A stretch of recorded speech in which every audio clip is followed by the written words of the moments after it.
رب اجعلني مقيم الصلاة ومن ذريتي ربنا وتقبل دعاء ربنا اغفر لي ولوالدي وللمؤمنين يوم يقوم الحساب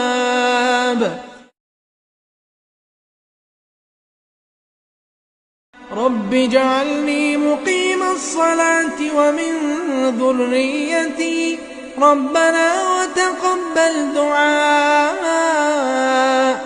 ربنا اغفر لي ولوالدي وللمؤمنين يوم يقوم الحساب